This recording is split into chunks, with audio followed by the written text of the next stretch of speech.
Yes. Good afternoon or good evening. I don't know what time is it. That's right. Hi, it's 4:47 p.m. here.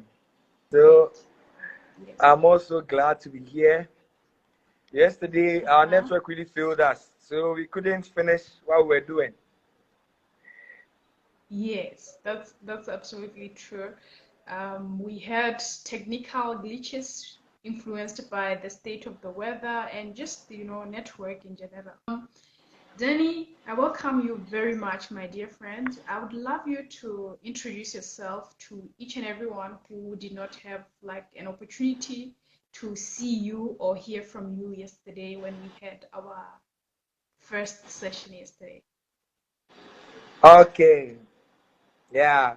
Yes. So thank you very much, Lesego. I'm Dennis Yeboah Twumasi, all the way from Ghana, West Africa. Currently pursuing my Uh-huh. legal studies at the University of Professional Studies Law School, Accra.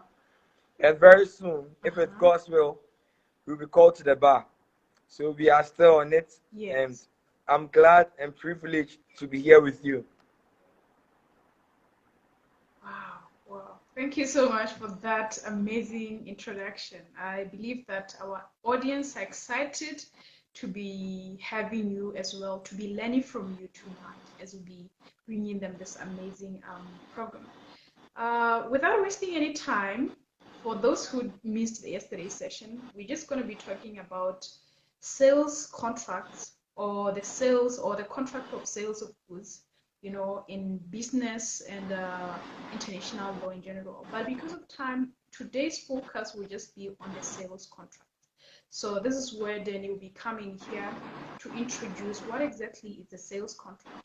Yesterday we went in depth to talk about what contracts are and all the elements and all the features that make up a contract.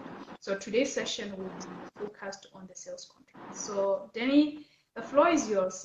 School us in here. What is sales contract? What is a sales contract? How is it formed? What is it that makes it up? Yeah. Okay, thank you very much, Lesego. So, yesterday, for those of us who were able Yeah. to join us here, we had a very insightful time and session together where we looked at what a contract Yeah. is, the importance of law when entering into a business, and we were also privileged to also look at the elements of a valid contract. What makes a contract valid? Mm. What are some of the elements upon which the court will rely on to say that a contract was valid or not valid? What were some of the things by which, if there was a breach, the court will hold someone liable for a breach of contract? So these were some of the things we looked at, Mm. and we briefly decided to also look at what the contract of sale was, but our network was not really fair to us yesterday, so we couldn't really Mm. proceed and do a lot of things yesterday. So today, Yeah. for the sake of time, because when it's 5:30, unfortunately, I'll be heading towards another program this evening at 5:30. So we'll be brief. Then hopefully, I've already spoken to Lesego. If there's more time, some time to come, we may have Mm. it subsequent weeks where we will have insightful legal discussions, not only about business, but every part of business we want to know. Criminal law, contract, everything Yeah. which will help us as people to know our rights and what we can take to court as having cause of action. So without wasting my time, we'll just look at contract of sale once more, and this time talk about it briefly, and then hopefully, if we are not able to finish another time, we Yeah. proceed and continue. So yesterday we looked at something, and we said that the law of contract of sale is generally Mm. concerned with the rights and duties arising from the supply of goods and by way of trade. So when there is a trade, when there's a supply of goods, now the law, the contract of sale, the law that governs this comes to mitigate these issues. That when or at what time Mm. am I to do this or that? It comes also stipulate the rights, responsibilities, and obligations of every party in course of business or in the course of trade. So this is what we are going to look at today. So I was saying yesterday that the contract of sale basically may differ from jurisdiction to jurisdiction. However, since Botswana, luckily enough, is also in a common law jurisdiction, they share some things in common with Ghana when it comes to this contract of sale. So therefore, I'm really going to look and base my presentation with the contract of sales Ghana, but making sure that the things I'm going to talk about is really related to the laws in Botswana and other parts of Africa as a whole. So we won't waste much time. We'll just go straight and look at something about the contract of sale. But then we should know one thing, that before we move on, that the sale of goods is distinguished from other contracts. The contract of sale of goods is distinguished from contracts for the transfer of some other form of assets, such as land and other choices in action. In my subsequent presentation, as I proceed, you get to understand that the contract of sale governs the transaction of movable property. Therefore, the transaction of sale of immovable property, such as land, will not fall under the contract of sale. Again, we also get to understand that the contract of sale also differs from contracts, the purpose of which are not the transfer of assets, but to provide service. Therefore, if probably I deal with the printing of books, that's my work, and Lesego comes to me that, oh, Dennis, I want you to help me print some of these books, some books of mine. Now, the books I am printing, I am offering my services. I am selling my services to Lesego. Now, this sale of services does not fall under the contract of goods. These are different things altogether. So then, what is the contract of the sale of goods? We are going to look at it. So now, in the Sale of Goods Act 1962, Act 137 of Ghana, you get to understand that the Sale of Goods Act is, or the contract of sale is a contract that in which a seller is willing or agrees to sell property in goods to the buyer for a consideration called price, consisting wholly or partly of money. Yesterday, that was the definition we gave. So I want us to pay attention to some of the key words in this definition, because it's from this definition that we are going to lay out the elements of a valid contract of sale. So as I said, the contract of sale, it's a contract whereby the seller agrees to sell a property or transfer a property in goods to the buyer for a consideration named price, consisting wholly or partly of money. Now we will get to understand that the contract of sale may be absolute or conditional. As I said yesterday, for the sake of my audience who probably have not had any form of legal education or may not have any legal background, I would like to water down my legal terms so that we all will not get lost. You understand? We all will be on the same scale. So I'll be using very simple English which we all understand, so that we wouldn't get confused along the way. So as I said, the contract of sale can be absolute or they can be conditional. So what do we say? What do we mean when we say that a contract of sale is absolute? Now, a contract of sale is absolute if the contract is intended to come into effect immediately. What do I mean by that? This is trying to say that now the contract comes to force. You understand? Without any consideration or without it basing itself on any condition. In an absolute contract of sale, some conditions do not have to be met before we can say that the contract of sale has been performed. It comes into effect right after the contract or the sale has taken place. There is no need for any conditions, or there's no need for me to say that, oh, it must fulfill some specific conditions. However, a conditional contract of sale, which is self-explanatory, in this contract of sale, this is when the contract is intended to come into effect upon the fulfillment of some specific conditions. Yes, so you say that before the sale can take effect, or before the contract can come into effect, the contract must fulfill some specific conditions, without which we cannot say that the contract has been transacted or there has been a valid contract. So we can see this a valid contract of sale or a conditional sale or a conditional contract of sale is sometimes related to the bailment transaction. And bailment transaction, an example of a bailment transaction is the hire purchase agreement, whereby I hire or I bail some goods to somebody for a specific period of time, hoping that the person, after that particular period of time, will make payments. But till then, the goods are still mine, even though the person will be using it. But until the payment has been met or the full payment has been given, he does not have full possession of the goods. In that way, the contract has not been fully fulfilled until the condition of him paying all the needed goods has been fulfilled. That is the contract or valid contract of sale for the conditional purpose. Yes, so now we will proceed. Let me give an example before we proceed with that. So let's say Lesego, I sell cars, and now in the transaction or in the sale of the cars, I come to you, okay? I come to you that, oh, you told me you wanted to buy cars, and now in the buying of the cars, you tell me that, oh, Dennis, I can pay for the cars in 6 months. Now you can take possession of the cars. However, the car wouldn't be yours until you've paid the amount of money stipulated for that 6 months. So that is something about the conditional contract of sale or a bailment transaction. So now, from the definition I gave on what a contract of sale is, we can say that there are some elements of a contract of sale.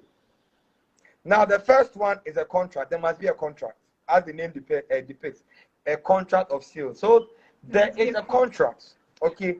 Yeah, yesterday we talked about the elements of a contract, and I wouldn't like to really go back to it and really talk about that.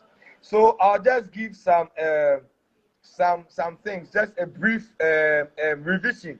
Where yesterday we came to understand that for a contract to be valid, there must be an offer, there must be an acceptance, there must be capacity to contract, there must be intention to create legal relation, and then there must be terms that has been stipulated in the contract. Now, this is what makes up a valid contract. So if these things have not been met, we cannot say that a valid contract has ensued. So for the sake of time, I think those who missed yesterday's class, we can really listen to it, or we can go to a previous presentations we made yesterday.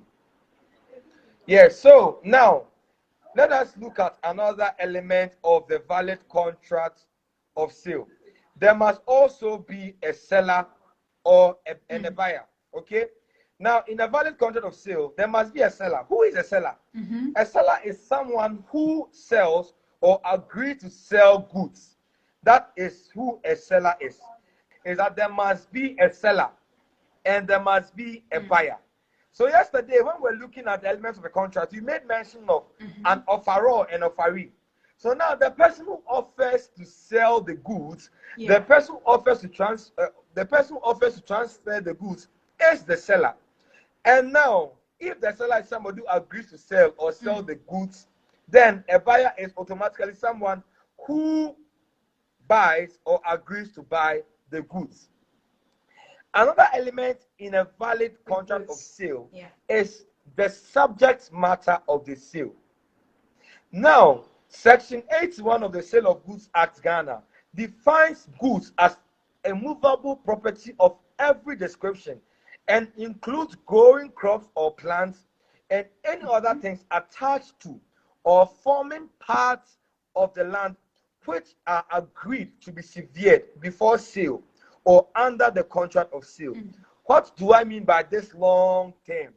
What I'm trying to say is that now when we define a good or when we say something is a good is a movable property of every description.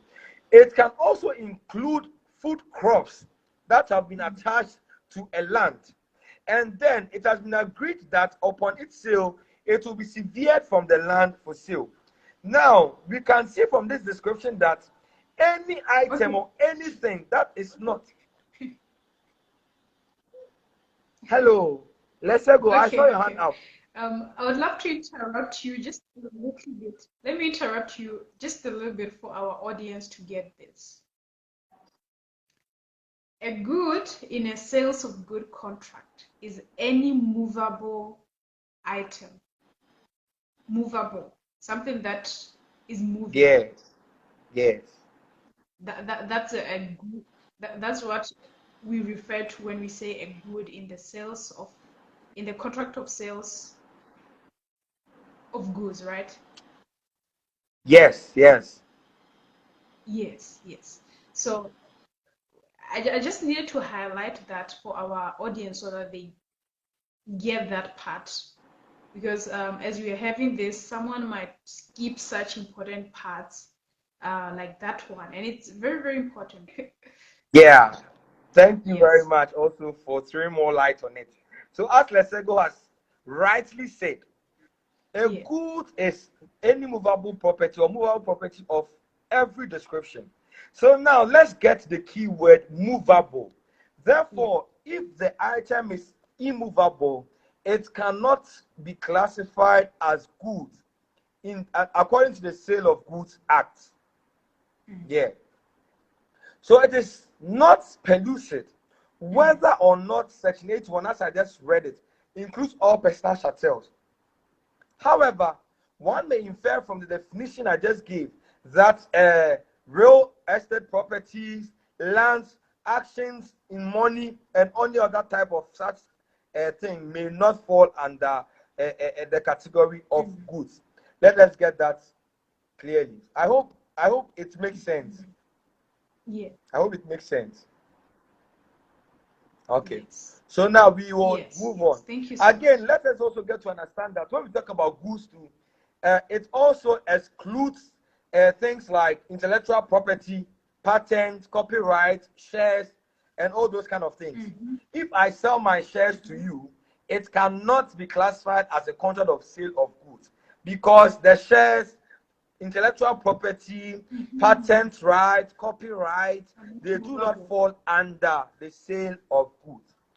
Again, too, I was also saying that if I also sell my services to you, now the selling of my services to you does not also fall under the category of the contract of sale because me providing services, that service I'm providing, they are not goods.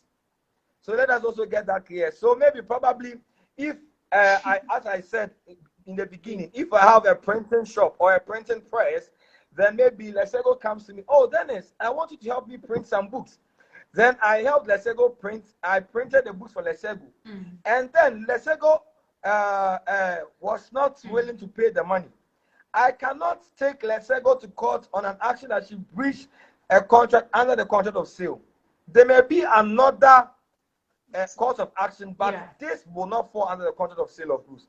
And also, if I am not able to perform my part of the contract by printing the books for Lesego, Lesego can also take me to court that I have also breached a contract under the sale of goods.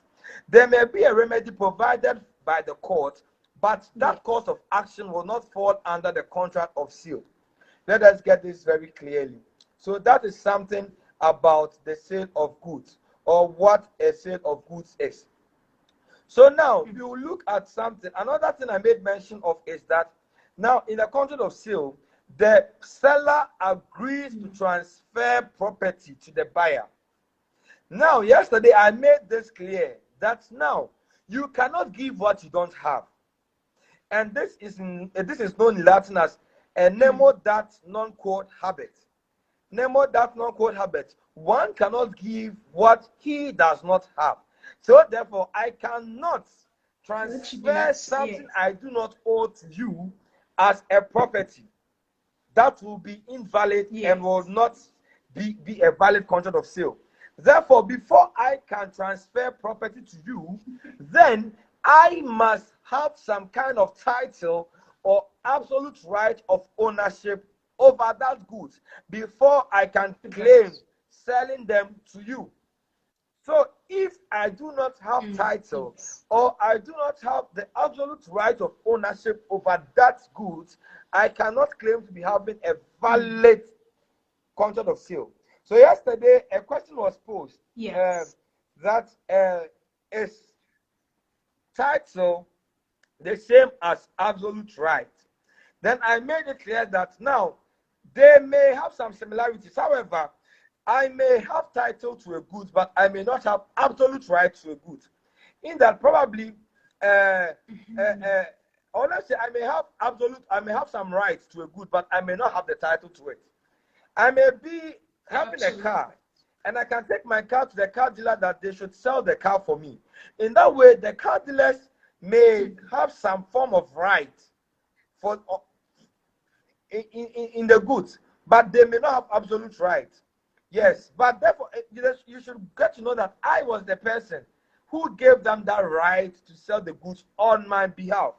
That is different. Mhm. So now, if I go and steal some items, or if that item I have in my possession, it's not mine, probably a stolen good, then I decide to transfer that item to another person by selling it to that person. It will not be a valid contract of sale. It will not be a valid contract of sale because I do not have ownership or I do not owe rights to that property I am selling. Mhm. There is this English case which can explain this better. And this English case was the case of Roland and Duval. In this case, the defendant bought a car from somebody. And when he bought that car, the car he bought was a stolen car. As that person he bought the car from had stolen the car. And unknown to the defendant bought the Mhm. car, which was a stolen good. And after using it for some time, he Yes. also sold it out to someone else. So after selling it out to somebody else, Mhm. the person was using the car for some time, and then the police came to that person and said, "My friend, the car you're using is a stolen car." So the police seized the car. It's not So yours. the plaintiff, the one who the car has been seized from, went to see the defendant who sold the car to me. Was like, "Hey, my friend, the car you sold to me was a stolen good." So it went to court. The court was like, now the defendant did not have any right of ownership over the car because the car he sold was a Mhm. stolen car. So he didn't have any right of ownership or did not have any right to sell that car. So that is something about ownership. So before you can transfer a property, you must make sure that you have some kind of title to the property you are selling. Now, another Mhm. element of the contract of sale that we looked at is consideration. Now, in the definition, I said that Consideration. a consideration is something that is given in return for that good. You understand? So in the definition, I said that the seller agreed to Yes. sell or transfer property to the buyer for a consideration called price, consisting wholly or partly of money. So looking at this definition, I can infer from this that this price must consist wholly and partly of money. Money underlined, partly or wholly of Mm. money. It therefore follows that where the Mhm. consideration consists of something other than money, then such a transaction becomes a barter sale or a barter trade and will not fall within the definition of what a consideration is. So again, to where the consideration consists partly in money and partly in goods, there must be an evidence Mm. that the part of the price consisting of money forms an integral part of the price that was added in terms of the transaction, but it is not just part for the sake of appearance. Yes. So now let me bring Mm. it into a very simpler term so that we can all understand. So what this is trying to say is that for Yeah. we to have a contract of sale, now I give you something and then you also give me something in return. Now what you are giving me in return for the goods is a consideration. Now, a consideration, as according to Section 1 of the Sale of Goods Act I read, was it should be partly or wholly of money. Mm. Therefore, any consideration that is given, which Mhm. is not money, does not qualify the transaction to be a contract of sale, but rather a barter trade or a barter sale. So, yesterday, I gave an Trade. example that my Mm. grandmother used to tell me that in the olden times, when they were very young and before Ghana was colonized and Ghana was called the Gold Coast, when the white men came to the shores of the Gold Coast, what they did was they brought some goods or items True. which were very foreign to our forefathers or our grandparents, such as mirrors, such as gin or whiskey. such as things that were very foreign that was appealing to our forefathers. And then in exchange for this whiskey, in exchange of this gin, in exchange of this mirror, in exchange of these goods that were brought by the white people, our forefathers gave them either slaves or they gave them some gold. So now the transaction here was a barter sale rather than a sale transaction. So they brought in. So you bringing goods in exchange of goods. It's a barter sale or a barter trade.